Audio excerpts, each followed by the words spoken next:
Also,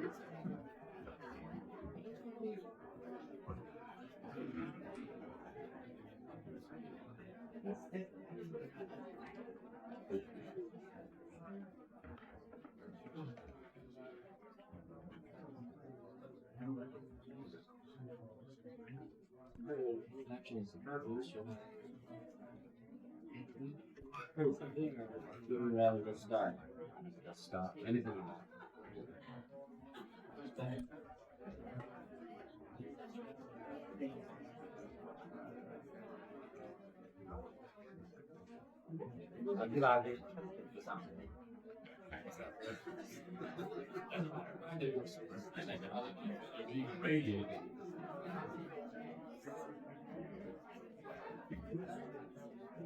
are we all settled?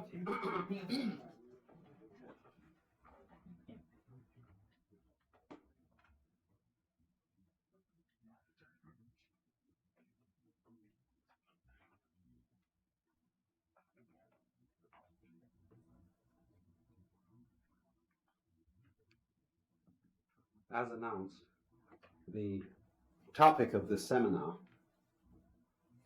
is an inquiry into the nature of the body.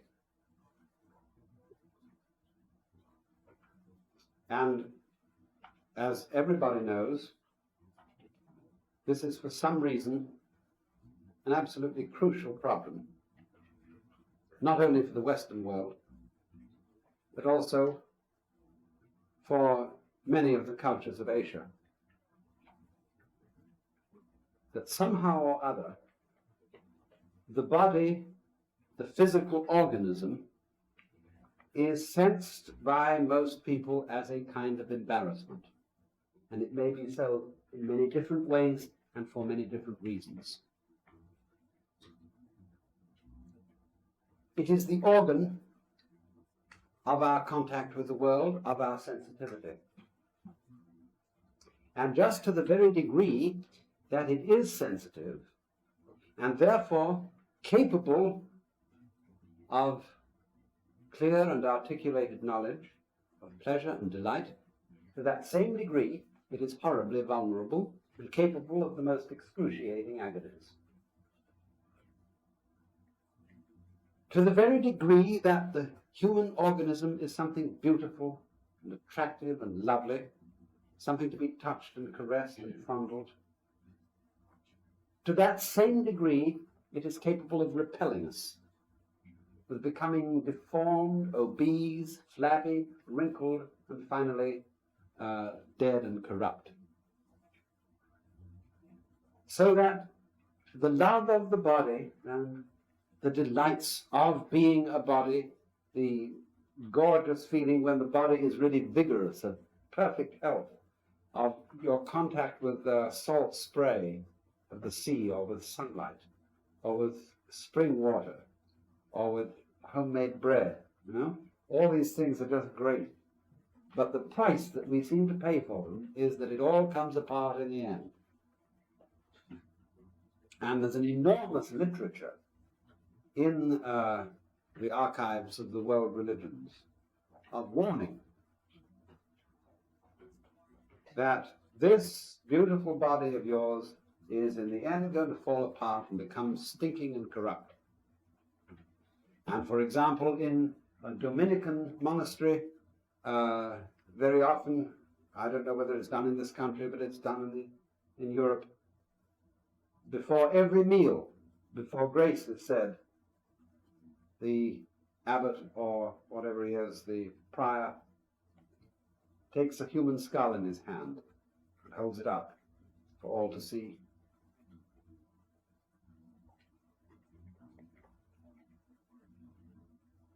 I was recently in Rome, and there is there in Rome a very curious place.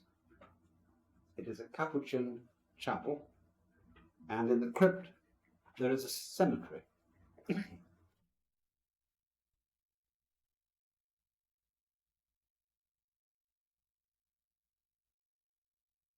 In this cemetery, all the ornamentations of the ceiling and of the altars are made of human bones. You know how the rib bone curls like that? It's more or less the same as when you get prime rib beef, this little shape. And you can take one and arrange it that way, another like this, like this, like this, and make a kind of floral design. And then you can take spinal joints and use them as flowers and dot them about on this. And you can make huge embankments and piles of skulls to make kind of counters and tables and altars. And this has been done in these chapels in the crypt. And you go down there and you think, at first sight, isn't this the most goodness, the most appalling kind of medieval morbidity? You think those dreadful monks, how they hated life and how they arranged this thing. And then you do a double take on it. Because it's a funny little monk who collects pennies from people who go down to look at this. And he sits at the top of the stairs. And he has a great big beard and a wicked twinkle in his eye. And there's a humor to the whole thing. There's somehow a feeling that this isn't to say that physical life is awful because it all ends in this. Somehow it is saying the fact that it does end in this is a sort of a joke. There is a lightness of touch to all this, whereas one normally thinks that grinning skulls in the hands of a saint is something terribly serious. You know, G.K. Chesterton once wrote a poem about a skeleton lying in the grass. And it said, "Chattering finch and waterfly are not merrier than I. Here among the flowers I lie, laughing everlastingly." No, I may not tell the best. Surely, friends, I might have guessed, death was but the good king's jest. It was hid so carefully. So there is in this imagery of skeletons and skulls and the transitoriness of life concealed a certain merriment, somehow. The rattling of bones contains in it a certain laughter, like the Negro song, "Them bones gonna rise again, them bones gonna walk around." But this is something concealed. By and large, there's a certain bemoaning, a very serious bemoaning, that all things are going to fall apart. That the body is something that you don't trust, that its pleasures are something to be avoided, that you... How do we understand the words of Jesus? "Lay not up for yourselves treasures upon earth, where moth and rust do corrupt and thieves break through and steal. But lay up for yourselves treasures in heaven." And in other words, there's somewhere, that you can rely on. It is not this physical world. It is not the body. And if you do your banking there, you'll be okay. Insurance policy will pay off in the hereafter. Whereas if you put your trust in this immediate physical present, you're in for a frightful letdown.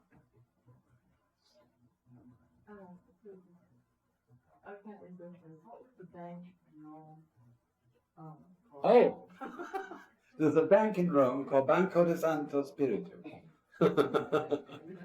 the Bank of the Holy Spirit. Really is.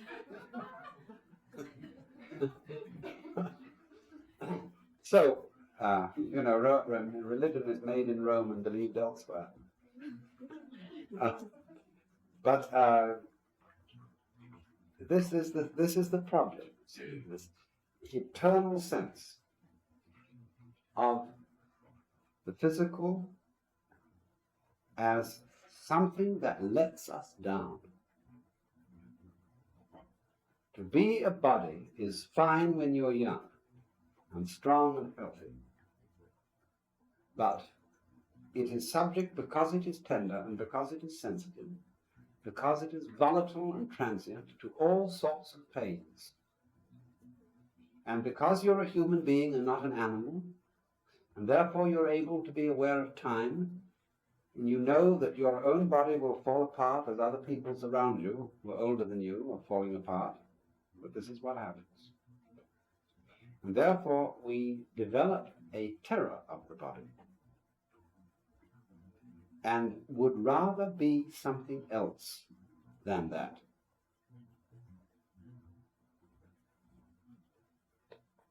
I mean, isn't there in all of us a reluctance to face the body, to undergo a serious medical examination, to be aware of the strange involuntary processes going on inside us? Even for some people to feel their own pulse is a little bit spooky and makes the finger feel that you want to rub it off a little bit. You know, like when you run your fingernails up a blackboard on a cold day, with that kind of, oh. So in the same way, the encounter with one's own insides is apt to be a little bit disconcerting, because it's all of it much too sensitive. And it is for reasons such as these that over the centuries there has been built up a fundamental opposition between the spirit and the body, or the soul and the body. And that has been understood to be this sort of antithesis, that you and I are really, essentially, the soul. And the soul differs from the body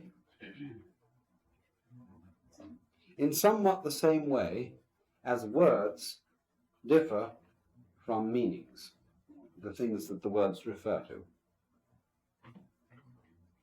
Take a parallel, for example, of measurement. We take the greatest pains to be sure that the foot and the inch and the yard shall be standard for enormous periods of time. And somewhere in Washington, you know, maybe it's a Smithsonian Institute, I don't know where it is, there's a kind of a standard yard made out of some incredibly hard steel, where everybody can go and compare their yard and see if it is the real yard. And so in the same way, there are chronometers in Greenwich, keeping the exact time. Anybody can check their watch against that. In the meantime, cloth stretches. People constantly vary in height, because you're not always standing erect and stretching yourself as tightly upwards as you can when you're going to have your height measured. You're this way and you're that way, and your height is constantly fluctuating. And the whole world of physical reality is going in a kind of a transient, smoky way. But there are these hard and fast measures. And so in the same way, it's where it's sort of the tradition of Plato, isn't it? That there is behind all particular men, humans, the ideal archetype of man with a capital M, eternal man. There is, in other words, the world of the spiritual, of the primal forms, the ideal cases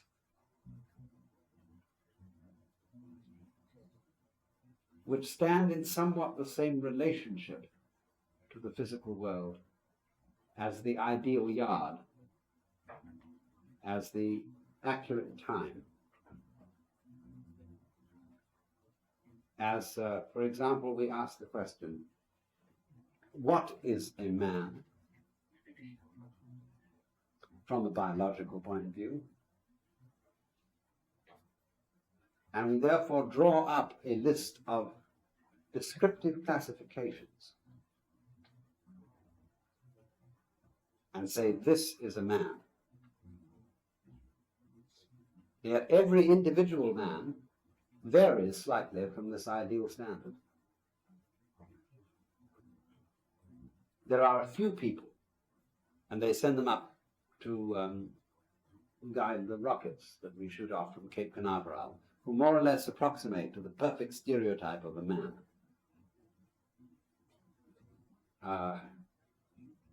In our culture. But that, you see, the more you approximate, notice this, the more you approximate to the perfect stereotype of a man, you know, you're a reliable guy, and you have a wife and 2 children, and you play baseball with them in the backyard every Saturday afternoon, and you're a clean-looking man, you're preferably a blonde. All this sort of thing. The more you approximate to this ideal of a man, the less interesting you become. And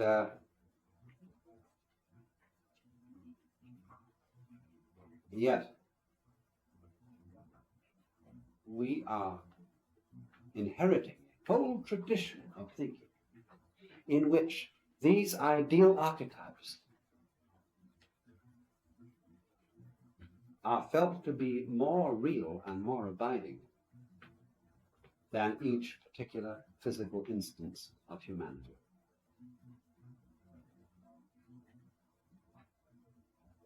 And this is terribly paradoxical,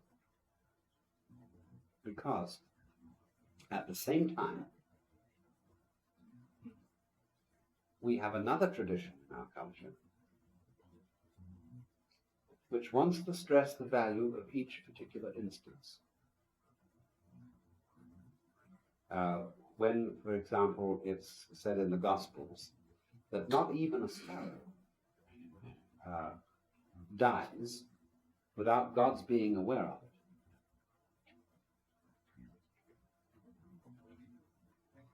This is also trying to say that it isn't only the ideal form behind all particular instances of it that's important, but that in a way, every single individual has his ideal form, has his soul, which will outlast his body. And of course, perhaps in some Christian ideas, recreate his body, reassemble his body. But the idea is that there is a spiritual component which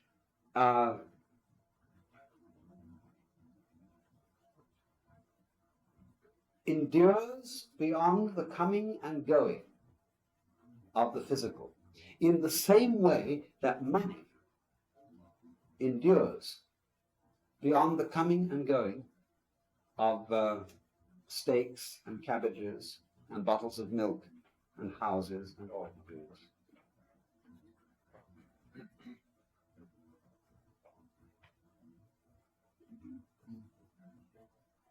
So then, there is this desire in us to identify our real essential selfhood with the non-bodily, non-perishable, enduring, abstract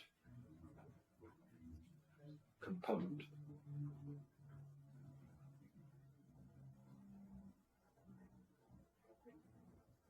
And to hope that one is that, rather than this thing which in the end crumbles and falls apart.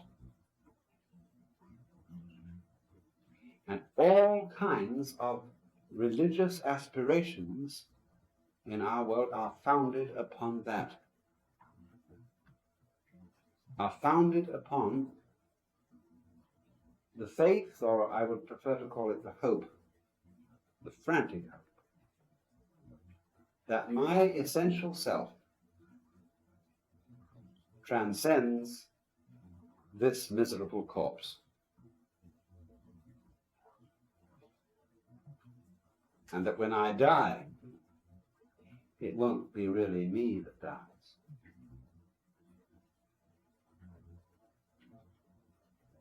But my fleshly garment, my vehicle, my biological automobile. Now, therefore, let us examine two aspects of this particular problem.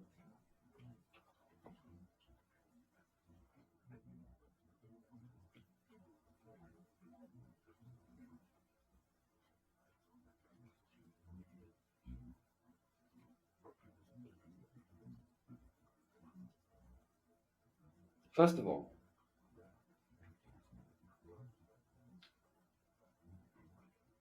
I think we should look quite carefully at the distinction we make between the spiritual and the material.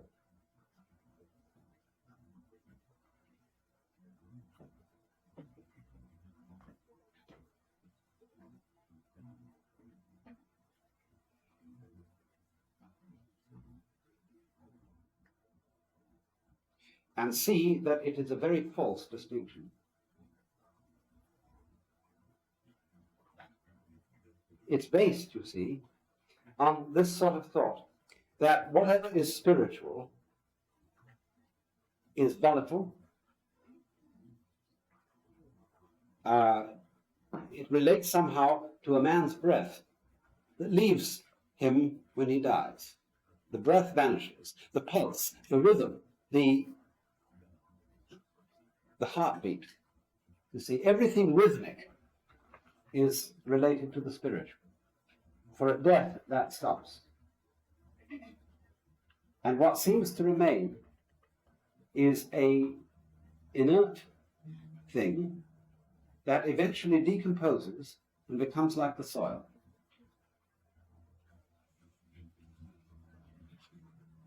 And therefore, it seems rather natural to think that the human body is of itself only inhabited by rhythm, as sometimes the flute, only when the flute is played, is inhabited by the rhythm of the player. But that left alone, without the life in it, it returns to the condition of earth. And therefore it is natural to jump from that to think of the body as clay. That just as the potter gathers a certain kind of earth up and shapes it into clay, into pots and statues and figures, so in a rather similar way, the power of the Spirit has gathered the earth together and formed bodies, whether they be human or plant or animal or whatever, and that, in other words, the world is shaped stuff. And because earth, because formless clay does not shape itself, it contains no intelligence of its own. Therefore, all shaping of clay, all intelligence incarnate in clay, must be the result of the activity of an exterior intelligence, the activity of spirit, of this kind, abstract, unembodied rhythm working upon the clay and putting it into shape. And so, because firmly in our heads there's this fundamental dichotomy between energy, spirit, and matter, and of clay and flesh, we can say the spirit is willing, but the flesh is weak.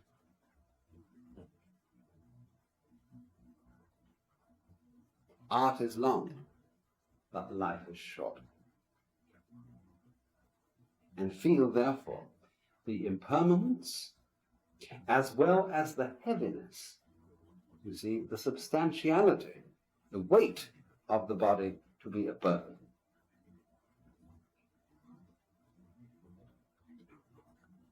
Now, I want to try, first of all, to share with you the sense of liberation that comes from realizing that the idea of matter is completely unnecessary. And you will feel about 4 pounds, maybe 5 pounds lighter, if you understand this.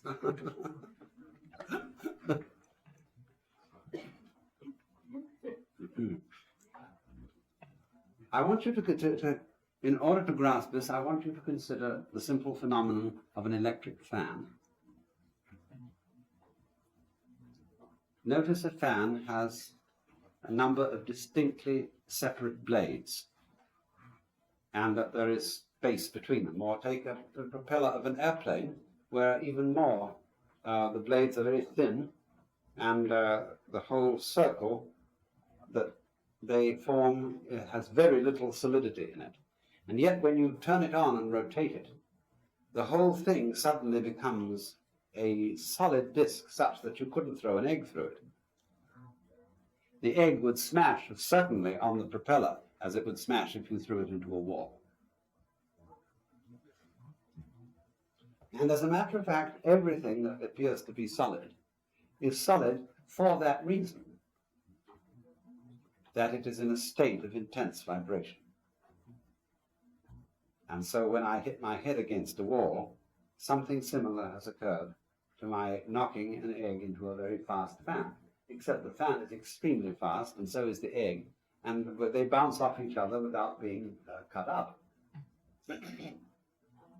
In other words, the agitations of, imagine an egg, an ordinary sized egg, meets about 5,000 electric fans, tiny ones. The egg is liable to bounce off rather than being cut by a fast-moving blade. And that's what happens every time we touch something that we can't penetrate. But when you examine into that still more carefully, and you want to know, yes, all right, I understand that then the solidity of the material world is created by these rapidly moving somethings, like blades of the fan. You want to know, but what are the blades made of? I would like to investigate them. You find to your astonishment that they in their turn consist of more fans going at a terrific speed. And you want to know what the blades of those are, and you find more fans going at a terrific speed. And you say, but surely I must eventually arrive at the fundamental material out of which all these things are made. And you ask this question and you think this way only because over many centuries we have all been conditioned to think of the world as pottery. That there must be a fundamental stuff that we are eventually going to arrive at. But that is quite unnecessary. And to realize that it's unnecessarily, all you have to do is to understand the idea of what is called a limit.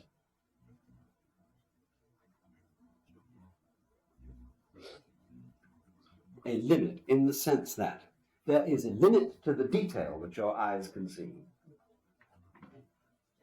Eventually, if you draw, say, we'll write a message, a piece of paper, and I'll write it smaller and smaller and smaller and smaller until I take finally a mapping pen, and I only know what I'm writing through being aware of the tiny movements of my hand.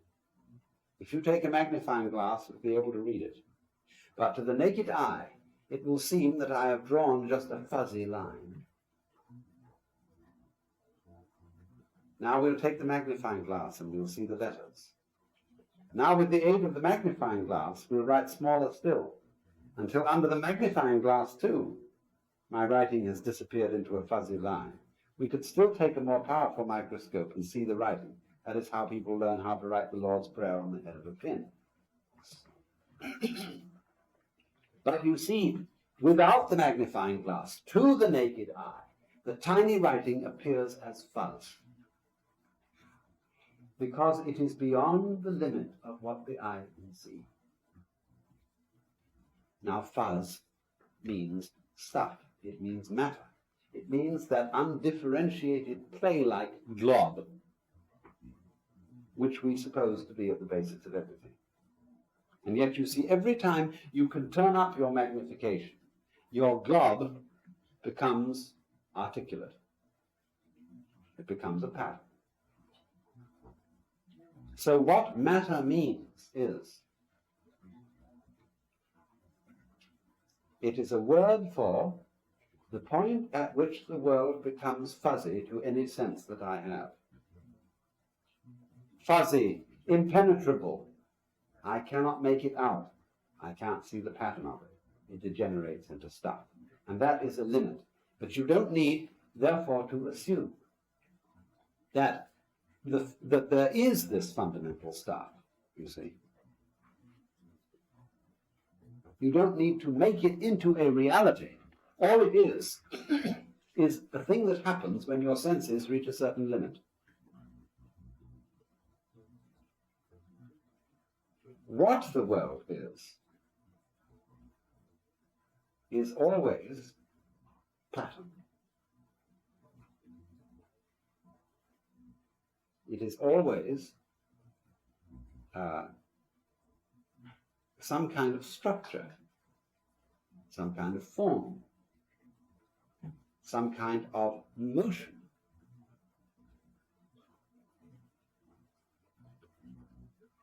And when you think how you would, if you could, describe what it is that is in motion, what is the stuff that is formed, what is the globules of goo that are moving, you will find that if you're going to talk about them, you will have to talk about them in terms of their patterns. We want to know what muscle is. See, this. It seems to be some kind of goo. It's springy and rubbery. Now we say, what is it? How can we answer? We can only answer in terms of a description of the forms of the fibers and the forms of the veins and capillaries and their organization. You see?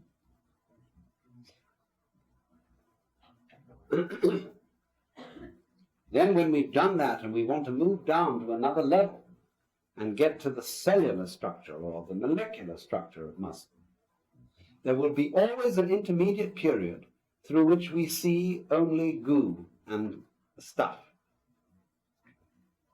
It's like going down on an elevator. Every so often there is a door on which you can go out into a corridor. But between floors, there is some kind of a solid state where you can't get out. So, in the same way as you go down the elevator of different levels of magnification, at each crossing point will be a place where you're fuzzed and the details are not clear. So that is the idea, you see, of a limit. You reach a limit to your senses or to the kind of lens that you are using at that point. You've got to get a shot of it. But whenever we get a description of life, whenever we get something, an account of it that makes sense, it is always in terms of the articulate instead of the gooey. So then, the material world and the material body can always be considered as process and as form. And it doesn't have to be as process the behavior of something, and as form, it does not have to be the form of something. That is to say, of some kind of inert stuff.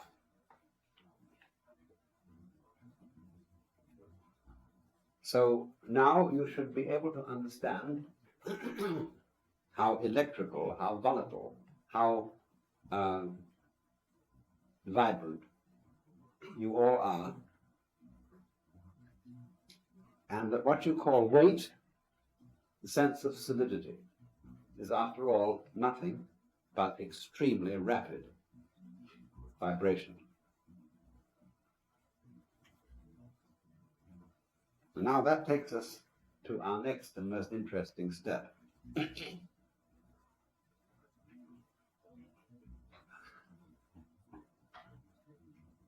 As I said at the beginning, in so much literature, the body is despised because it is temporal, because it vanishes, because it is here today and gone tomorrow. And we have been taught to regret that we are here today and gone tomorrow. Do you realize that? That we've been specifically indoctrinated to feel that way. There is no necessity to whatsoever. A Zen poem says, "The morning glory blooms for an hour, and the giant pine lives for 1,000 years, yet they are of one mind."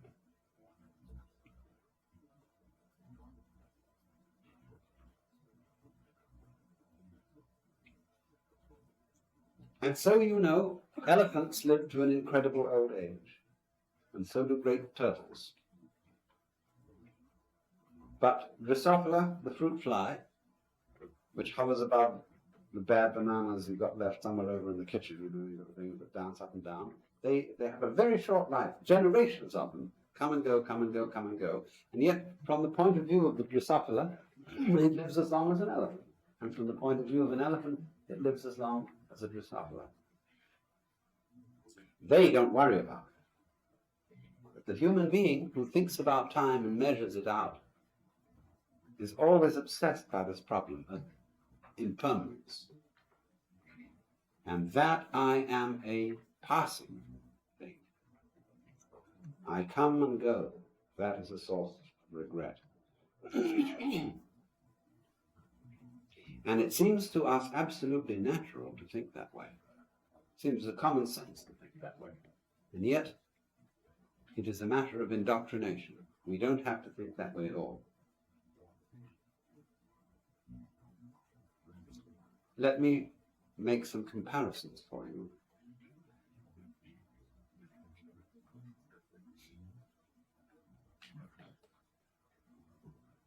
What art forms delight us supremely? Let's consider music.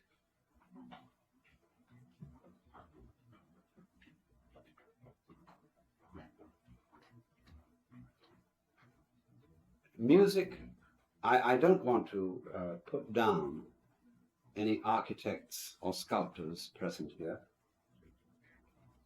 because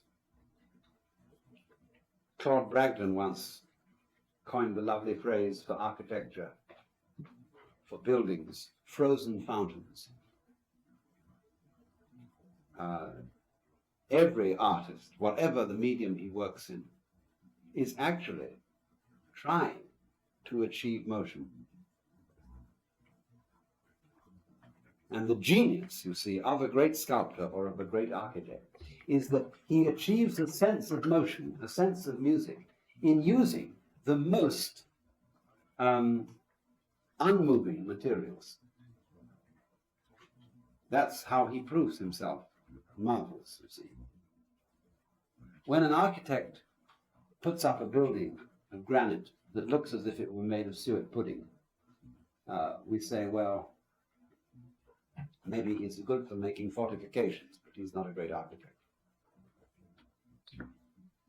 When you look, though, say, at the master builders of the Middle Ages, who made such a cathedral as Notre Dame, which is a fantasy in stone.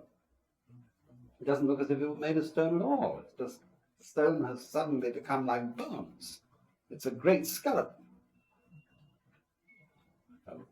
Incredibly alive use of stone. The point I'm making, though, is this. That what we want an art form to move us. You see? Move. And music, which is so profoundly moving, dies almost the moment it is uttered. Nothing is more impermanent than a symphony concert. And even if you tape record it, you listen and it goes. You listen and it goes. You listen and it goes. You can't pin it down, because if you did, you'd kill it. Poetry too. Dancing also. Painting, yes. Painting, architecture, sculpture, these things stay within the visual field, but the artist always tries to make it look as if it didn't. So that you see impermanence, movement. Not any impermanence, not any movement, but movement in certain rhythms is what we want.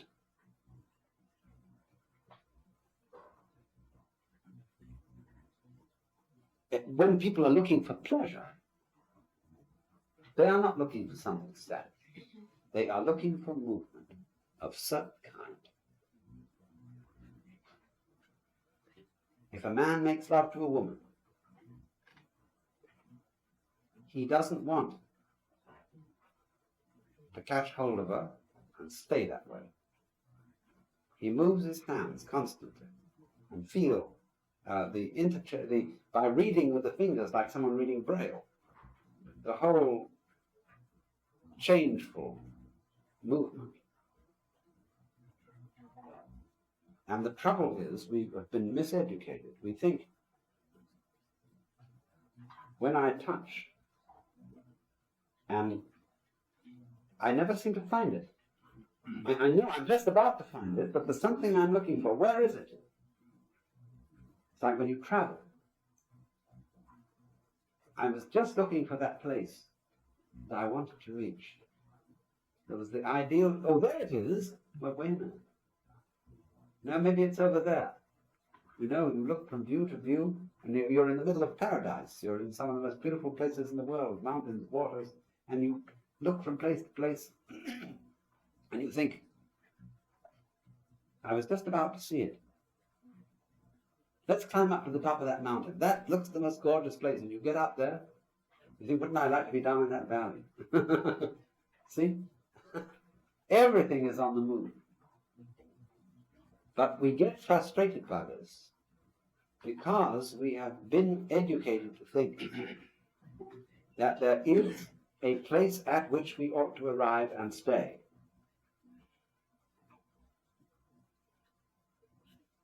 Now stop roving.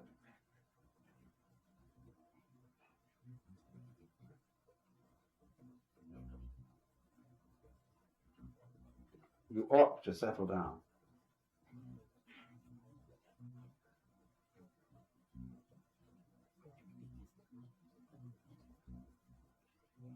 Yes, I ought to settle down. But my body doesn't stay put when I do settle down. My house doesn't stay put. Nothing stays put. It's all on the go. And I can't pin it. But you see, it is that very volatility of the physical body that makes it akin to music, to poetry, to dancing,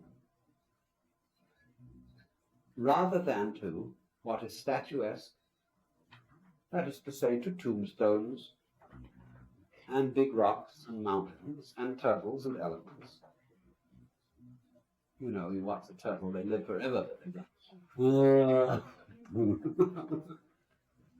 And they just lie like crocodiles and so on in the sun for hours and hours and never budge. Of course they live an appallingly long time.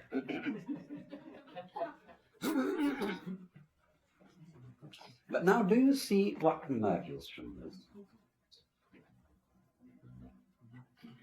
Something very curious emerges from this. And that is this. That to the degree that the physical organism is impermanent and fleeting, to the degree that it is a momentary rhythm, a vanishing beauty, to that degree it is like music. It is like poetry. and therefore corresponds to those arts which have always been considered the most spiritual. Because as we saw, the spirit is identified with the pulse, with the rhythm, with the breath, with the beat of the heart.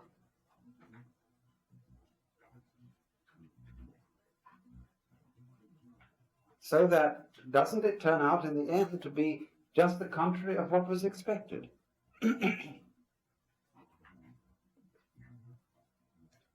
That it is the transience of the physical body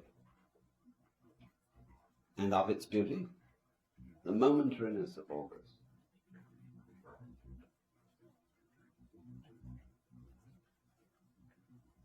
that is the property of the body, whereby it most clearly expresses the spirit.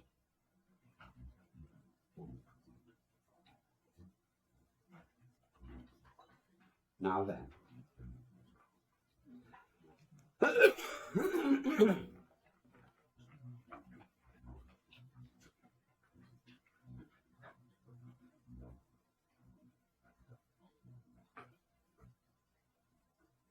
this then suggests to us, if we want to become acquainted with the spiritual,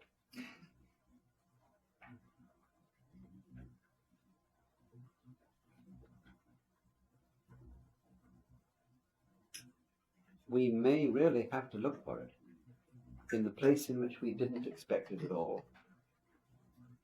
The saying somehow is relevant. The stone which the builder rejected, the same has become the head of the corner. In other words, this very body, which is so much despised by spiritual people, say, set not your heart on fleshly things, and all that. That may be, as a matter of fact, the very place where you find what is most spiritual. Where you thought to find the most ephemeral, the most worthless, the most flimsy thing. It is in flimsiness, somehow, in momentariness, somehow, that you find what's most alive.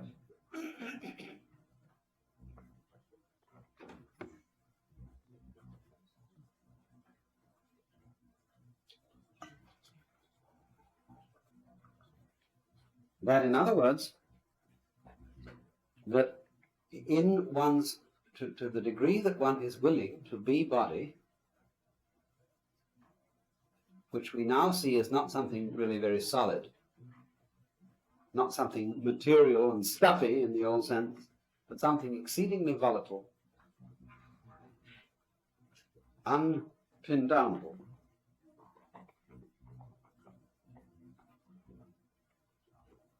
That in being willing to be that, to disappear, there is the discovery of a very, very real life.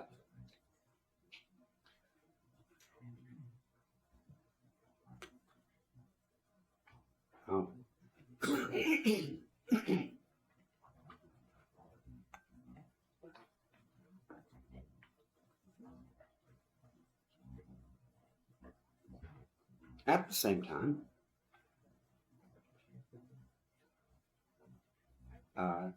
you must always be careful of going to extremes. There surely is some meaning in this age-old intuition that I am more than the body, that I come and go, I'm mortal, somehow or other. Why is it that to the extent that I really accept my mortality and am therefore somehow freed from attachment to the body, that I discover new depths of vitality?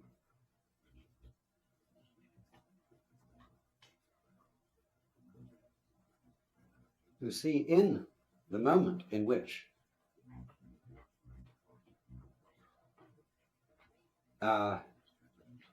a person really accepts his finitude. That is to say, his being like a flash of lightning or a particular curlicue in a wisp of smoke. He always seems suddenly in that moment to become something a great deal more. So that mystics speak of their two selves, their lower self and their higher self, their temporal self and their eternal self, or their soul on the one hand and their spirit on the other.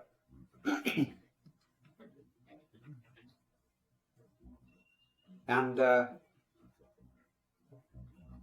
popular conception has always seemed to think of the soul or of the spirit as something within the body, as something contained in it like a flame inside a lamp. And of course, as we investigate the inner channels of the body, we can't find the flame in the lamp. We find infinite corridors of tubes curling in endless labyrinths and complications. And the more we explore those tubes and the more we examine them, we find that they in turn are spongy and made of tubes, but there doesn't seem to be anybody home. The reason is this, that when you look for the human soul, you must be careful not to look in the wrong place.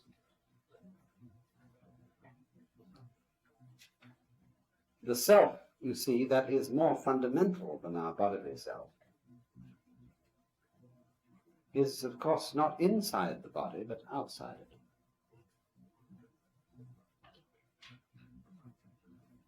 You see, when you consider your body and your skin and your alimentary canal and all the molecules and the spongy texture that makes you up, we have a prejudice that locates ourselves inside this thing. But you see, it's much more of ourself is outside it. Don't you understand that every wall in nature has two sides? And both sides are equally important. When you move, it's not only your inside that moves. We always think, as a matter of conditioning, that when we make a movement, the movement comes from the inside. That's partly true. What it ignores is that it also comes from the outside. We forget that.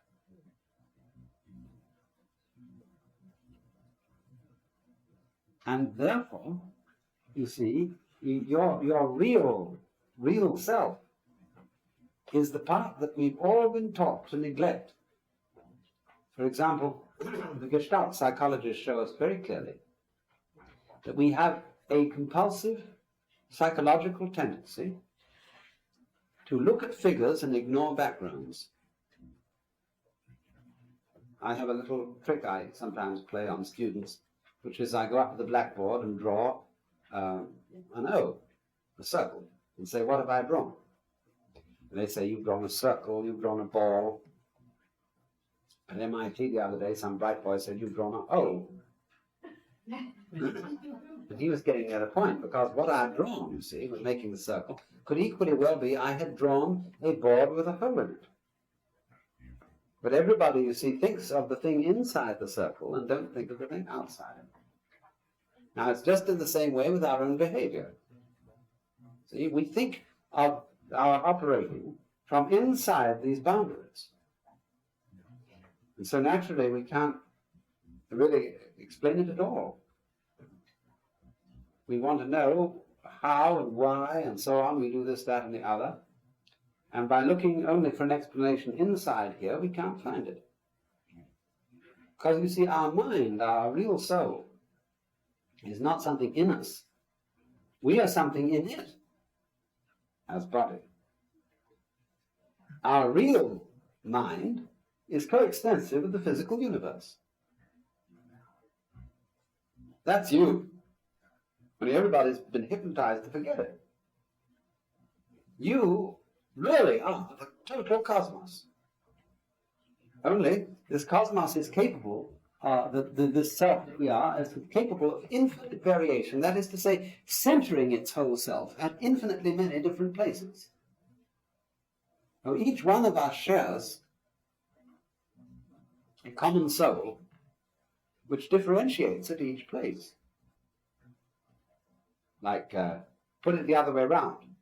Imagine a sow with many, many tits on its belly. And so milk to many little piglets comes from a central source through many apertures. Now invert that image, you see. Instead of all the things pointing outwards like rays, imagine a great hole focusing itself inwardly at ever so many points. Then, you see, we have the common mind, which each one of us fundamentally is. But our attention, what we are noticing, is focused at the point called my body. But you see, we well know that what we notice is only a tiny fragment of what's going on. Like the Freudian psychologist will say, the unconscious relation to the conscious is like the relation of the 7 parts of an iceberg underwater to 1 part showing above water. Well, that's just the beginning of the apprehension, that there is some very important thing which everybody has forgotten, because our attention is focused to the forgetting of everything else.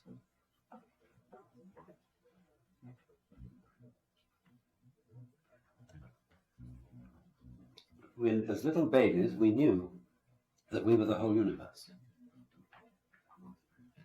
Only we had no language to say it. When somebody gave us a language, they made us play another game altogether. They played the game of, you are the smaller half of yourself. You see? You're the inside. You must forget that you're the outside. You're the inside of the bag of skin. And they said, that's Johnny. You originally knew that Johnny was the other side too. But they concentrated on that in there.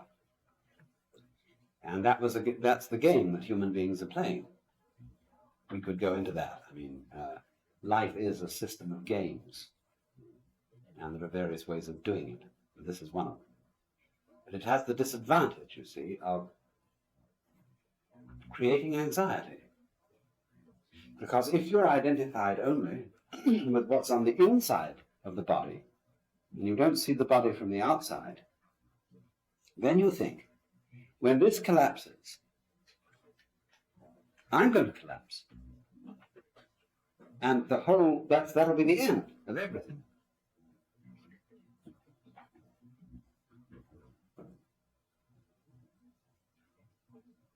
It doesn't really do any good to say, no, don't worry about it, you're really the outside, because you've got to get the feel of being the outside. You can only get the feel of being the outside when you become detached from identification with only what's on the inside. Now you become detached by seeing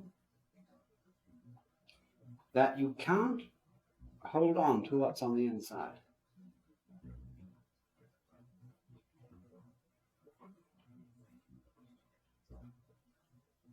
Or to put it in another way, you become detached by agreeing to be mortal, by agreeing to be most ephemeral,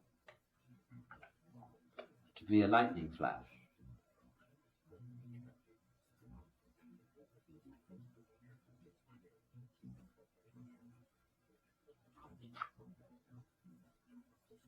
Well, let's have a brief intermission, and then we can discuss.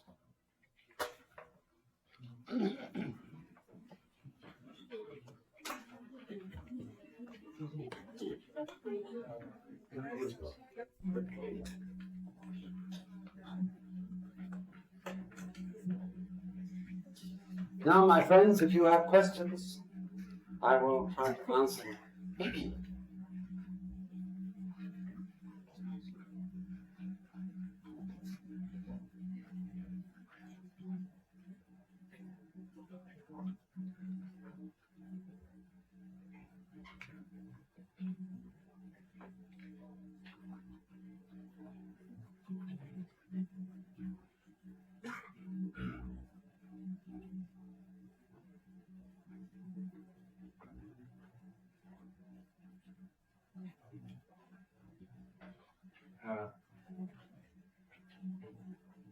That's my way of starting something. Your emphasis on pattern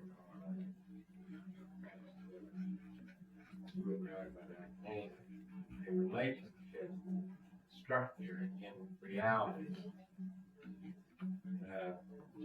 which is, we say, more real in its sense, or more truly found in its validity. That is, of course, the point that science makes, and is undoubtedly the basis for all knowledge. But nonetheless, this quote solidity is the basis for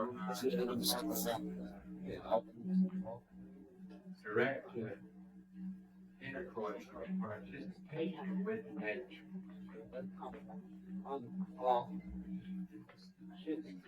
I felt that it slightest consideration for what it is.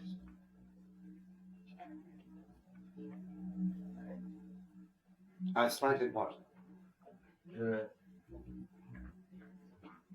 Well, this quote validity. Oh.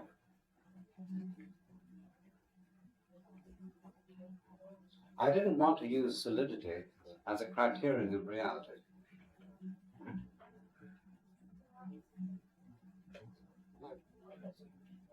You must be careful of the metaphor. Upon what do we base it? Well, there I quite agree with you. You see? That the passage role by providing something of that sort to our feeling of relationship. Yeah. It's a natural relationship is like a man out there in front of you, you can't touch it.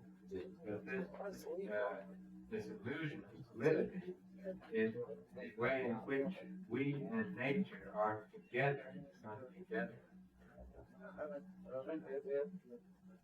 It puts us in the picture that otherwise would be purely abstract.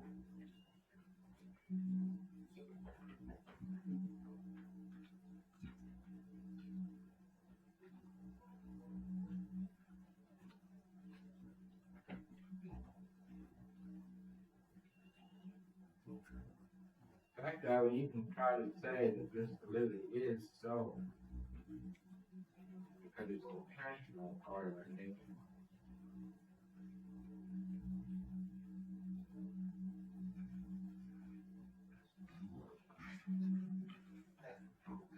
I think there are 4 fundamental philosophical questions.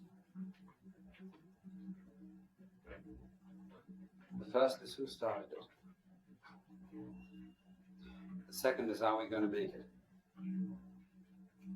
The third is where are we going to put it. And the fourth is who's going to clean up.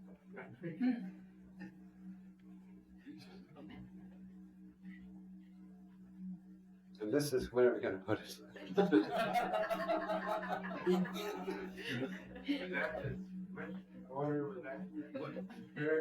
Well, I think the third. I'm not sure that this is the order they should be said, but I think these are the 4 questions. Somebody may be able to think of some more, but I've thought about it a great deal. And then where are we going to put it, you see, is the quest for solidity, because I want to be sure when I put my foot down that there's going to be something underneath, that I have a basis. And that we all have thought for centuries that the world must have a basis. Well, this I agree with you should be not given so much emphasis, but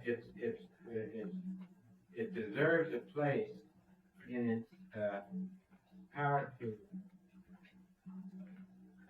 feed the emotions. Yes, but the point is this, though. Let's supposing that our emotions are confronted with a new situation. So then it has to be that has And so, temporarily, the emotions are tormented. Yeah. There's this terrifying anxiety because there's no basis. I mean, look at our figures of speech. You say, your ideas are without foundation.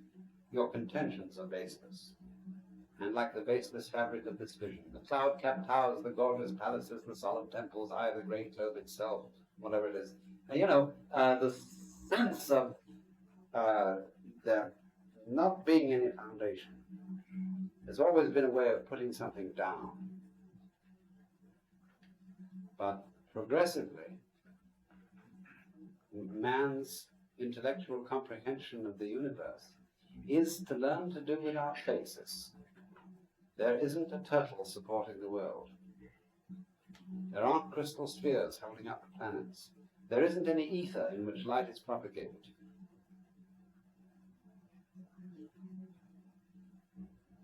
And in the end, one of the strangest experiences is, where do you put yourself? What do I rest on? See?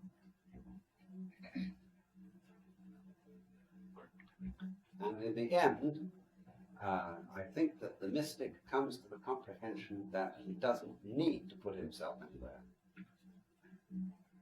You don't need to lie down. You don't need to stand on anything.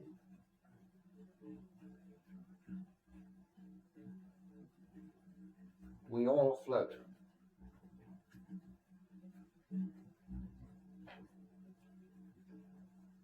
That's why there are all kinds of legends of sages levitating, of floating and riding on the wind, of getting the power of flight, of wings being a property of spiritual beings, of weightlessness. Weightlessness itself encourages the most extraordinary states. That's why they have to have these rather unimaginative people to operate spaceships. Because, if they got mystically minded people, they'd get out there and feel weightless and wouldn't dare to come back. Same way, you go skin down. And you have to be terribly level-headed. And because when you get down below about, 40 feet, you get weightless. And people get a euphoria down there where they don't ever want to come up again. They take off their oxygen masks and offer them to a fish. Then they drown, and they don't care. Because they're delivered from weight. And this is all connected with... I've known very vividly that there's various times in my life when I've had some sort of mystical experience. It's absolutely extraordinary how the sense of weight disappears. Because you don't anymore fight your own weight.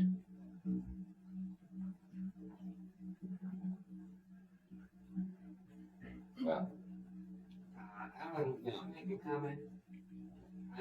I want to assure everyone that I really did enjoy my nap very much.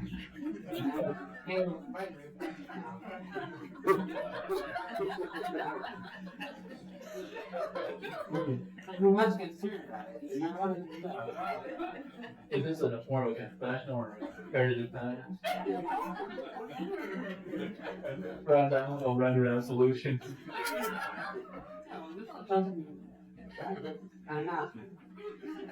You see that there is a devastating thing that goes on, which is called learning while sleeping. It penetrates far more insidiously. And if I have made any errors or injudicious statements, you're going to have to work them out with your own hypnotist.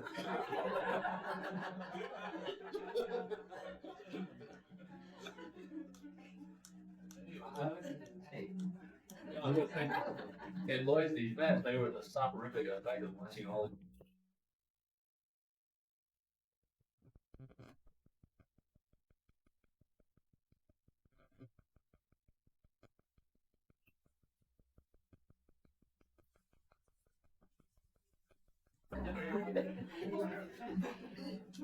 You were at contact there for a while, you know. It's on your pictures that far out. Look at my right there. Yes. I don't know whether this is in order, Dr. Watts, but in reading science fiction, there was a particular story in which a group of spacemen land on a planet, and it seems to be perfectly beautiful, but they notice after a while that every living thing has two little Greek dots. The flowers identify the trees, the leaves, everything. And as the story progresses, you get the idea that if they stay there and children are born to them, the children will be born also, the two little Greek dots. Everything belongs to the planet. There's a unity. It's a single mind, a single, what to call it. But as they hightail it back to Earth,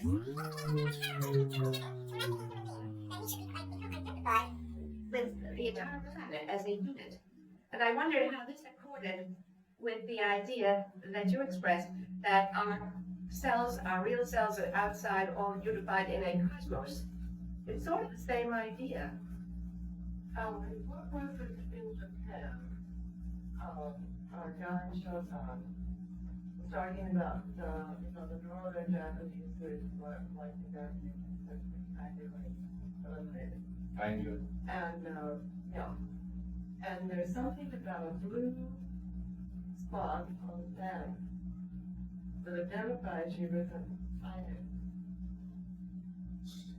Yeah. It's the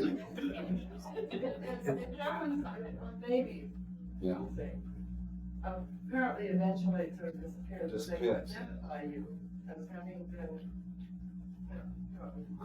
Yeah. the original, not the invader.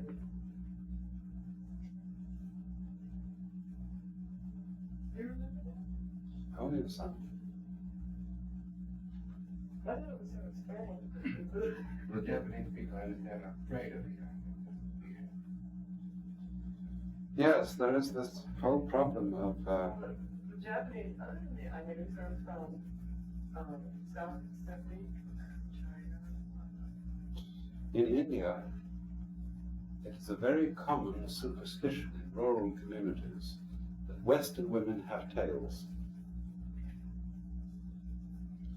And a friend of mine staying in a village community and very much wanted to wear a sari and tried to persuade her friends in the village to show her how to wear a sari in the correct fashion. And they all started giggling. And they said, "You can't wear a sari because you have a tail." And she said, "I do not have a tail." They said, "Don't be silly, we know very well all Western women have tails." And she had to strip herself to convince them that she had no tail.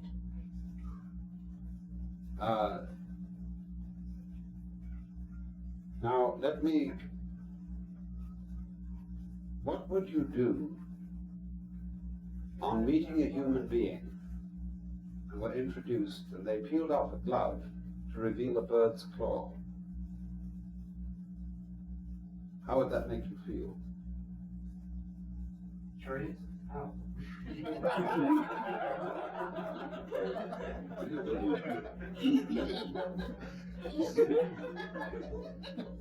this is the basis of many horror movies. Yes, And it is. it Yes, feel quite horrible. yes. According to Alan, isn't this supposed to be the author of the devil? it is, yes. According to Arthur Machen, this is real evil. This is the death. This is the thing which masters in evil disport themselves with. It is as if suddenly all the furniture in this room were to begin to march in procession and sing songs. You see, we would feel that was the most unnatural. That would be what really would upset us. But now everybody should consider this problem of what would be for you the most unnatural thing. What would give you the horrors, the creepy crawlers, the sense of absolutely being flustered by the unknown? And the more you can contain that, I mean, if you would imagine that and sort of live with it, the more you are enhancing your own powers of adaptability. Should the universe take a new and unexpected direction? You see, here is a great question. Where do you want to go? We say now, we are in charge of our own evolution to a degree these days. And we are able, by processes of breeding and careful selection, to produce ideal types of human being. And we can specialize now in getting people of a certain quality, with certain virtues, with certain capacities. But how do we know that those are the capacities that are going to be useful?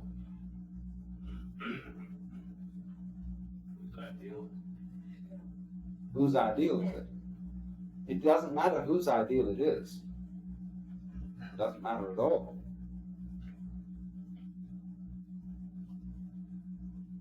The question is, you can develop the ideal, whatever it is, but you always take the risk of its being perfectly useless.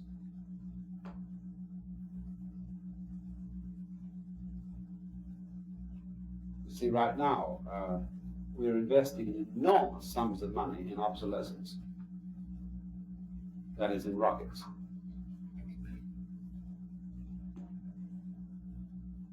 Rockets for the exploration of space are perfectly useless. They're like,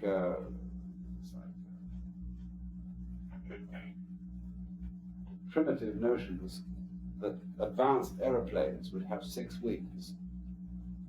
You know, you could read about 1914 science fiction books and stories for children in which there were not only triplanes, but planes with 6 wings, with flags decked out, with cafeterias on the wing, and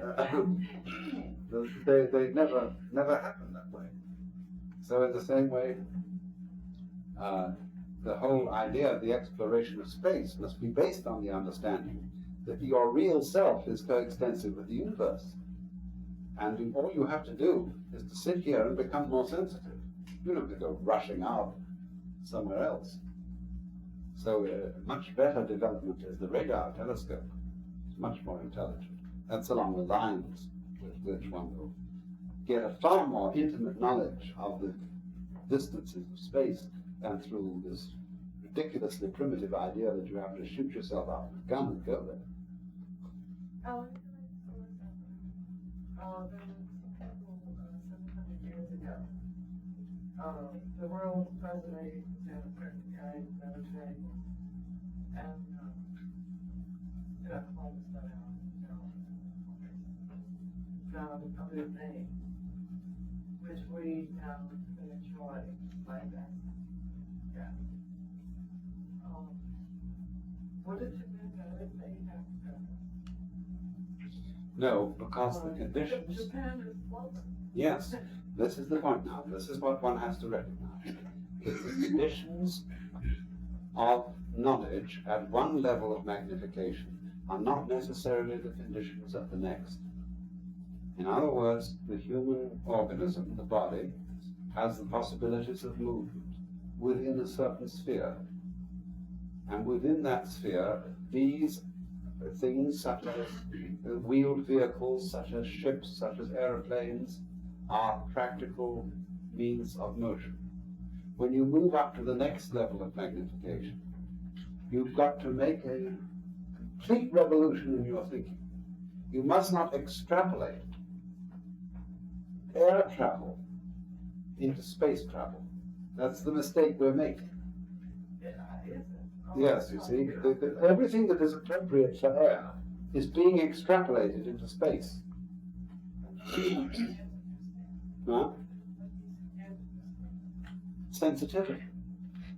You made a remark that would indicate that you knew more than you spoke about being out of your body when you're high up in an airplane.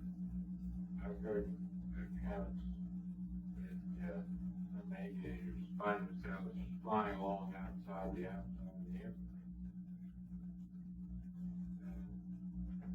You weren't alluding to that. No, I wasn't alluding to that. Well, the sense of being, you referred to the skin matters being Yes. not identified, or the weightlessness causing a sense of release from the body. I certainly have heard these accounts of these aviators, when they get very high, have this sense of similar, or the sense of not being identified with the body. Meaning that Either the body or the earth. yes, they're getting the gravitational pull is lessening. They're getting increasingly weightless, and therefore delivered from the ordinary sense that your body is something you have to drag around. Yeah. And this is the sense that the body is something you have to drag around, lies at the root of the differentiation of the self from the body. One of the koans in Zen is, who is it that carries this lifeless corpse around? Well, the self is limited to the body and protects the body, but the transcendent self is a threat to the body. Why? Well, we talk about it right away, you know, it's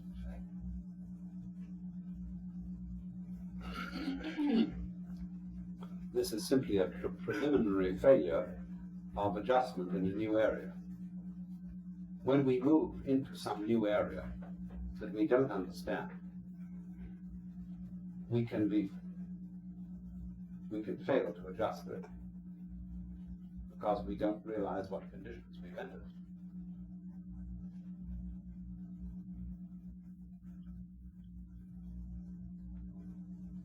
I'm in a position pathologist to take out Russia and Regina interfered with the experts in their space flight. Well, they would say quite positively that, wait, psychologically, we're no longer, not necessarily a problem anymore. They have devised means of adjusting to and accommodating this conditioning or whatever word we should use. So that, in line with what you're saying, a novel experience we haven't accommodated to, apparently in even a long period of time, then await this fate, they were able to completely eliminate this as a problem.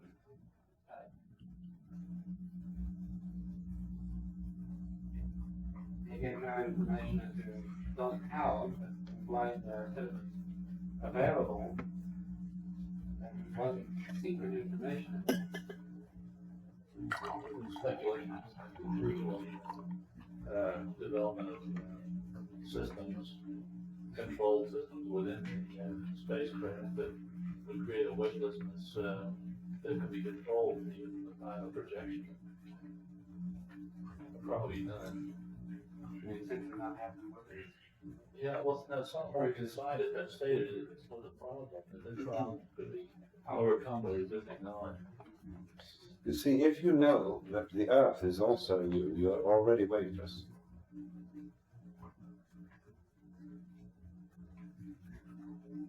The moment you know how to make a real contact with the ground, you're already weightless. I talked to a friend of mine who, he's a psychiatrist, had a marvelous sort of Satori awakening just before he went into medical school.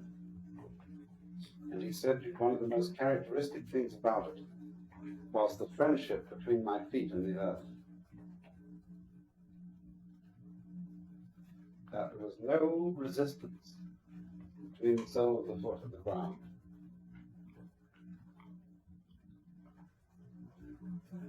In other words, he was really at home on the earth. And the earth is free floating in space. The earth is already a spaceship, traveling at a colossal speed through space. And it is able to make the most fabulous explorations of space because it has parallax, which is one of the most important things of accurate measurement of distance. Because the Earth can take observations of a distant star on December the 22nd and June the 22nd, when it is at opposite points on its orbit around the Sun. That gives it parallax on any point, see? And so it is just like the two eyes of man, or two observation points of ships at sea, or something like that. And yeah, getting a fix, yeah.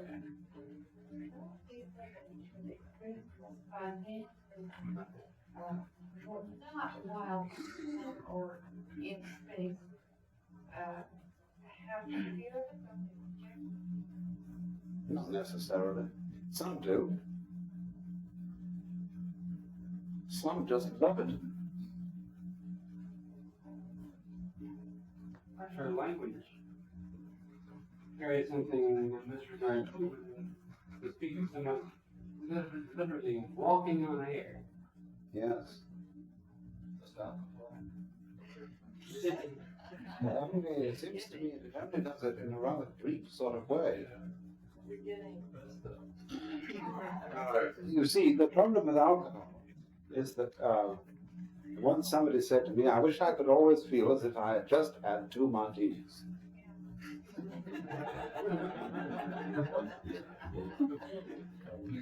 It takes you up to a point, and then if you do nothing else about it, it drops off rather quickly. But if you do something about it, instead of sustaining you at this level, it starts cowing. It's a very unstable drug. And even though it's the only drug we're really allowed to have in this country, it's a terribly unsatisfactory one. I mean, there are much more efficient drugs than alcohol. They're terribly difficult to get. They're much less deleterious to the physical system. Wine is a pretty superb one. Ah, yes, but wine is another thing. I mean, wine is something that you drink maybe 1 bottle between 4 people for dinner.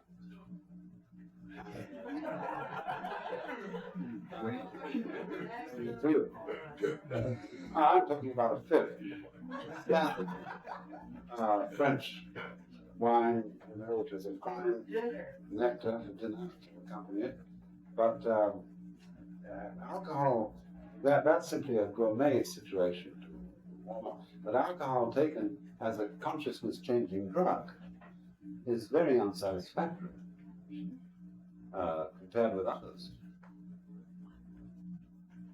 I want to. Would you both want to go a little bit? That you're talking about stuff. I am not just I am that. I am psychoanalytic. Well, and I mean, that's the come to know that it's separate. you know, I am I and she is she. If I am I and the universe is the universe. That isn't a good ego, right? The one that realizes itself as separate and singular, and not the universe. So I like to Yes, but you see, this question of separateness, of individual distinction, uniqueness, is not a question of an alternative. It isn't either that I am a separate individual or that I am one with the universe. That is our mistaken logic. The situation is rather that to the degree that I am one with the universe, to that same degree I can be a unique individual. If I feel that individuality depends upon separation, I'm going to arrive at a point where individuality is so insupportable that I must commit suicide. There are many ways of committing suicide. You don't just blow your brains out or jump off the bridge. You can simply do what you can to become insensitive. You see, the more you develop individuality as something against the union with the universe, the more insupportable it becomes. So you have to forget it. Yes, if one pursues this, the complete eccentric, the delinquent, the criminal, who feels and sets himself apart from all the rest of mankind for being the unique individual. First column. well, it's also would be existential. You know, Well, it seems to me that this is where the existential and then part. Well, it seems to me that then we get into this business of alienation, which is a phenomenon today in our culture, where there is this feeling of separateness, but not any identification, cosmic identification. But wouldn't this be what alienation is? Yes, alienation is, of course, the sensation that the external world is something you confront. as opposed to an experience of a sudden experience of being overwhelmed by beauty, in which you forget you as a separate entity. There is only the experience. Yes. There's no loss of ego, but a complete integration of it in the being of this experience. All right, yes. Does that mean the consciousness?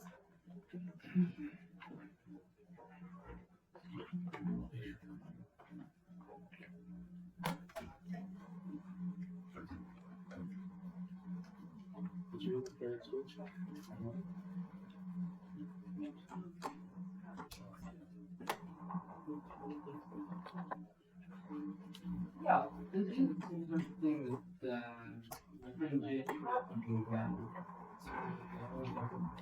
Love as myself. Implying that if you don't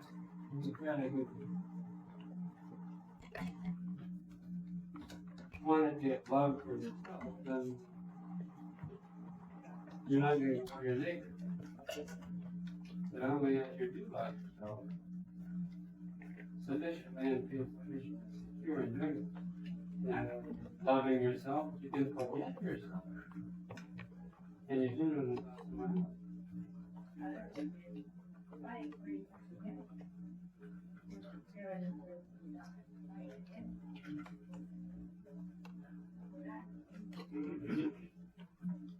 You don't have to continuously check, am I being? You don't have to continuously feel the pulse of your own ego to make sure it's beating. You love something outside of the state. Mhm. What way down the way down and out.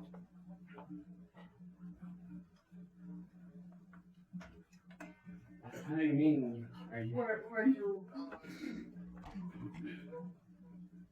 investigate how much you don't like it.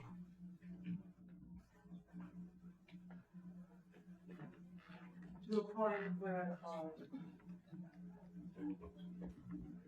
You investigate how much you do not dislike yourself? how much you do, How much you do dislike how yourself? much of a tad you are. Well, then you're simply not phrasing yourself very realistically. Maybe. Maybe you are behaving like a cat. Well, I want to discuss the way down that tonight, Well, please do. because this is a whole subject, and it reveals the unsuspected meanings behind repentance. Well, what I wanted to bring up is, I sometimes get caught up. I understand, you know, it's a good thing to love yourself more than you love your neighbor. You have to love yourself first. But what if, you know, what if you can't, then what do you do? Then you've got troubles.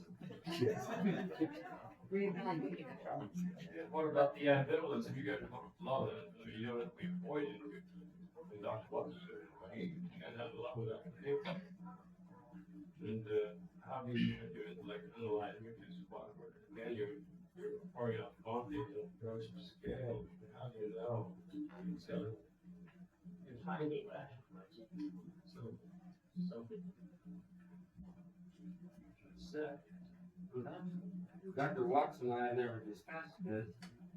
I'm not sure what we arrive at if we did, but I'm not at all sure that the idea that one must hate oneself and exact balance of oneself. I mean, it's like you must have a hand. Yeah, but then it is a potentiality. it's a necessary thing about it all. I have what, Hating yourself? Well, thinking about yourself, what you are. Not necessary, but I'd love to see the person who grew up in our culture that wasn't fixating himself. Well, for love, first of all, love and hate are not. Well, they are by definition, if you're using the terms they are. Love and hate are very close, opposite and different. Well, the opposites being here. Well, there are various ways of arranging.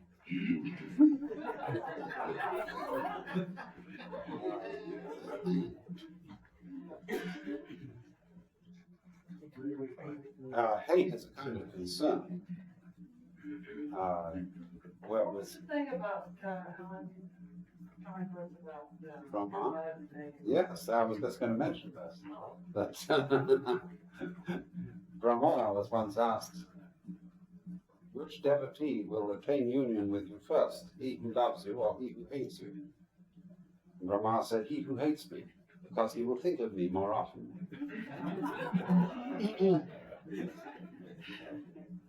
And we can, I think, see, if we really examine hatred,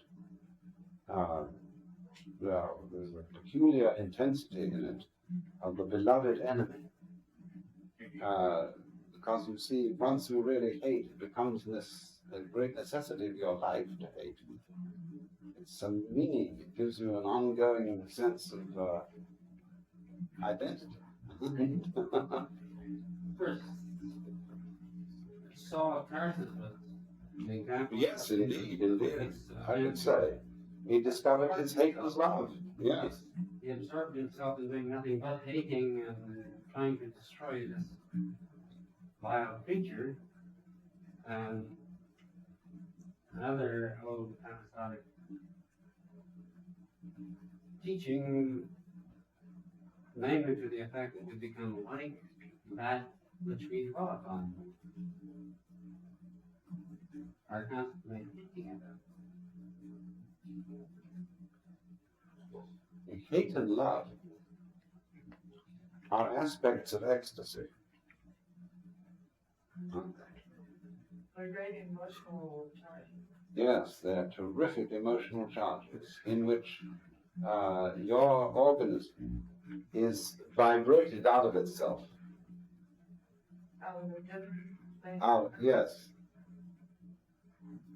Indifference is the inertia point. Is hate better? Yes. In the soul sense. Because thou art neither hot nor cold, but lukewarm, I will spew thee out of my mouth. Yes. It seems to me that hate ambiguously used for a lot of different things, but in general, hate is frustration, frustrated love. Anger is somebody you're not getting you wouldn't hate it as the word implies if you didn't want something. And now you're drawn to hell or the opposite. And therefore hate is for somebody what.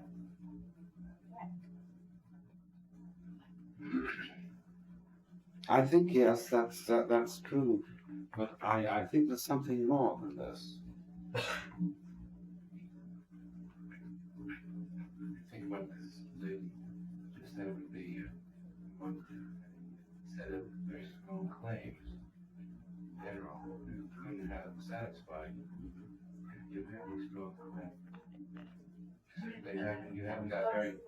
You certainly haven't got a great sense of accepting the unknown or accepting things that they come. You know, pretty much.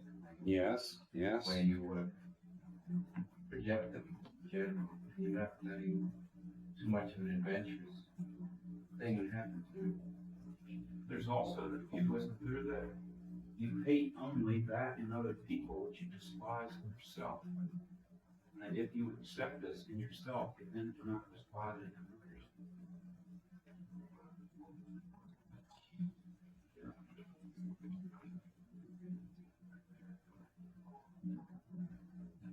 Well, yes.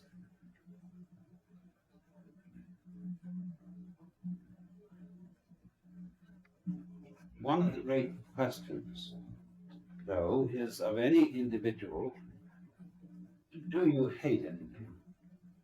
And many of us will say no. And the reason we say no is that our life situation is pretty smooth. We are not pressured. Now, any individual, if banged sufficiently on the head, will have a weak skull. And in the same way, any individual, if banged upon emotionally, will be capable of hate. This is simply a limit, you see, that human being shows.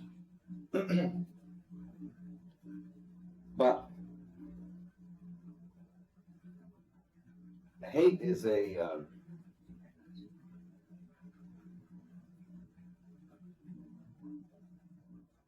tremendous concern with that which is hated. Hate seems to me to be a sustained anger. Yeah. And I've been toying with the idea that I have no solution to at the moment, or no definite, I'd say, evidence for it one way or the other. But in reality, we can only hate that or be angry at that which is frightening us. If we fear. In other words, first there is fear, and then anger. What about hostility as a way of life in order just to feel alive? Because you can feel nothing else, and you can feel hostility. You get mad at the most ridiculous things that are no concern of yours, actually, at all. And at that point, then you're continuously frightened. You're just kind of life itself. You remove hate and pride. It's just substituting one thing for the other. Mm-hmm. if we think of it neuropsychologically as a set or tendency for action, we say only that but at a point they'd be the same. At the point at which we conclude that we would do better by attacking, we would say we hate the object or the enemy. And if we conclude that we do better by running, then we're afraid of it. And we begin hating only after we have gotten away and started thinking about the blow to our ego and how impaired and just and what we'd like to do. Well, you know, the emotions are very like a spectrum. You see, we live at a crossroads between many different kinds of spectra. Consider, first of all, the ordinary physical spectrum running from cosmic rays on one end to whatever they are on the other end. I forget how it works. What is it? Hard X-rays, or are they on? There's a physicist around. Radio What? They don't say radio, cosmic. Radio at one extreme, cosmic on the other. And we live in that spectrum. Then think of the many other spectra we live in, and particularly what we were discussing, the spectrum of emotions. You know, really, in a certain way, I've often felt that the vibration of emotion is one vibration, but that it has different colorings or contexts, and that the shivers which I feel when I'm delighted would also be the shivers which I feel when I'm horrified, but the color or the context has changed. Now, we don't know where we are on any spectrum, except in relation to all other positions on the spectrum. And therefore, a world in which it is clear what love is can only be so because it is clear what hate is. And a world in which it is clear where on the spectrum is an extreme pleasurable delight can at the same time only be a world where there is on the spectrum an excruciating agony. And now then, here it is with all its terrifying and fascinating possibilities. Understanding existential. Yes. Yes, John. We only know where we are on the spectrum because of the variations of the spectrum. In other words, take the spectrum of color. You know what red is because you also know what violet is. I wonder if there's an alternative. The idea that you brought up earlier about limits, in the sense of it being necessary to know which level one is on, and a whole new orientation of thinking if one changes a level. Because this seems to me to be sort of the key idea in almost everything that you have said, in that you began, as I understood you, to say that we wouldn't have any problem if we didn't make them, or if we didn't make contradictions. For instance, if everything is taken in a state of vibration, and the slower it gets, the denser it gets, you have sort of your spirit, body matter solved, in a sense, as long as you don't make a problem of it. It's all fits together. But then the problem seems to be that you get up in the morning, and one part of you wants to do one thing, and then you do something else. So there is a contradiction suddenly facing you on a very practical level. Right, right. In other words, the contradiction that faces you is we are trying to play the game of life in such a way that we can have one band of the spectrum without the others. Say, I'm very fond of green, but I don't want red, and I certainly don't want indigo. And please could I play the game so that I can stay within the green area? Now, what I find the moment I do that, the moment I fix myself in the green area, the area of the spectrum that I like, the same phenomenon occurs when I try to fix my gaze upon a sky flower. You know what a sky flower is? When you look at the blue sky and you see a little kind of grayish concentric ring connected with a squiggle with some others, they're phenomena in your eyes. And as you put your attention on it, it moves off and you can't, it always shifts away. So the moment you stay focused in the green, you lose contact. And the green drifts off, and you find the rest of the spectrum. You always do this. That's constantly going on, isn't it? That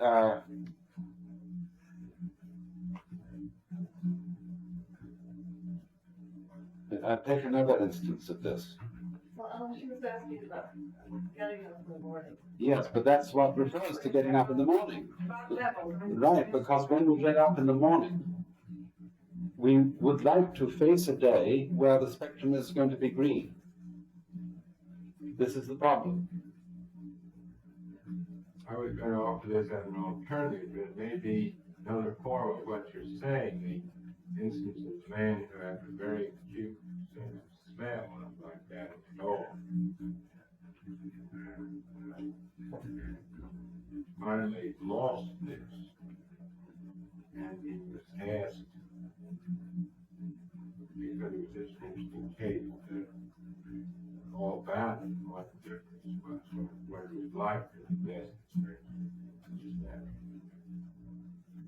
there was no such thing as good and bad smell. All smells were interesting.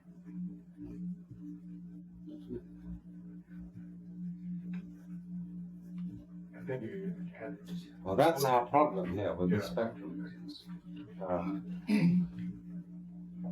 On the spectrum, or in this repeating world living in the hell, I suspect, rapidly, goes back to the fact that the only possible content of knowledge is structure, order, comparison. Also, you can't have one without the other. You have a brain, you've got to have the others too, and this is something we have to accommodate. Looking at one side of the spectrum, positive thinking, positive living, ignoring the other side of the spectrum. Embracing only one part of reality, proper level would be to embrace all spectrum. Yes. I can ignore the other side. You can't, you see. Actually, our problem is not to embrace the spectrum. Otherwise, you can't have a proper relationship. It's unrealistic. Right. But let's think of it this way, though. The problem is not to embrace the spectrum. The point is that the spectrum is given. Acceptance. Yes. You can't really accept the universe. You don't have that choice. Well, fine, right. Yeah, you can see that you can't get away from it. Tying this down to really basic concepts aren't what we're saying here, isn't what we're saying here. That if you wake up in the morning and you are in a certain spectrum, you are in a certain mood, the problem then comes that this perhaps is an unacceptable mood to you. So you say, well, I don't wish to be grumpy this morning. And there begins the dichotomy, right? Well, there begins the split. You are something that you're trying to deny because you don't like it. And there begins the fight between you and what you are. Whereas if you could wake up and be disgruntled and say to yourself, well, I'm disgruntled and I wish I were not, but I am, and that's calmly go about your way. In other words, being disgruntled is not horrifying to you. This is not a despised part of your makeup. Then somehow it comes and goes. You then course of events experience without conflict all of the spectrum that you're speaking of. Sometimes you are in ecstasy, sometimes you are despising, sometimes you are discouraged. And if you can accept it, you then experience the whole business. If you try and fight it, you then remain sort of nowhere, split from yourself. Yes, I entirely agree. If we add to this that that is not a formula.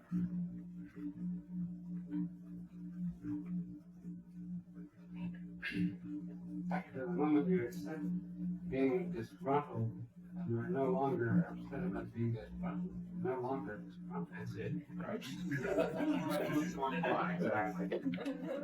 John, Alan, in line with your presentation today, it seems to me that general hate or self-hate can be looked upon as a solid substance, and for it'll bug you, it's hard to penetrate, or it can be looked upon as a vibrating thing. And as you suggested, your book choice cosmology can use the tool of LSD, which shows you at the microscope, to actually see it vibrating and penetrate it, this hate, this self-hate, and break it up into its little component parts and understand what's behind it, and therefore you can get rid of it. There's a chance you can get rid of it. When you get rid of this, compassion begins to come in as a force, and when you have compassion playing its role, ego seems to fly out of the window. Generally speaking, this doesn't always hold true. You get stuck in areas and you can't do too much. But it would seem to me that ego, this was your point, you brought this up originally, ego doesn't stay too near compassion. They don't hang around together. well, no, because in the ordinary way, we are trying to live a frozen situation.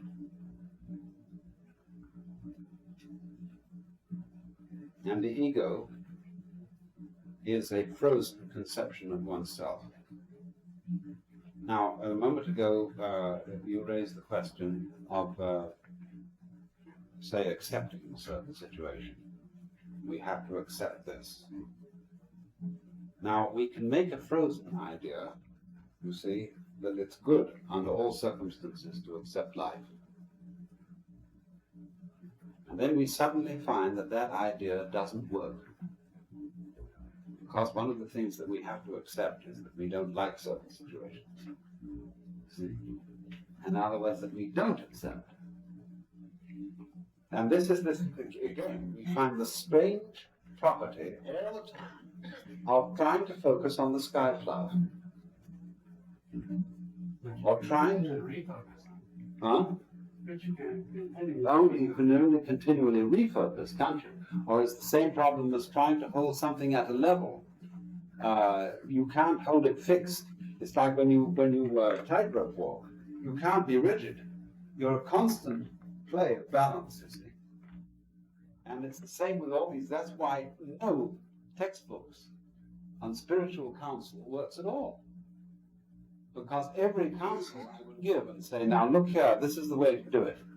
The next minute I've got to say something different. That's why it's so wonderful to talk to a Zen master. We had the most, well, he's not a formal Zen master, but he's a very good Zen student, R.H. Blythe in Japan. And we talked with him for 3 hours. And he varied his advice. It was absolutely contradictory in relation to each person who spoke to him. Because it was different for each person, and it was different for each person for each minute.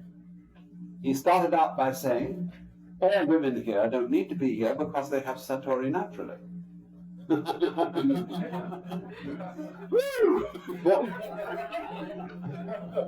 And then he made this mean the same thing as that they're stupid.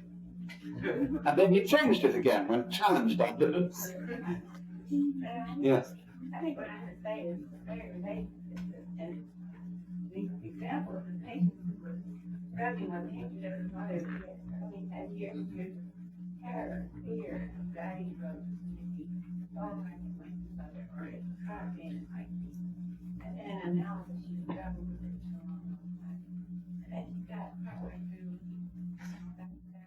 brain butter, like I said, and it's record stuff, but, and, this, was helping stuff and not getting enough, and all the time, and so much, and it was so great.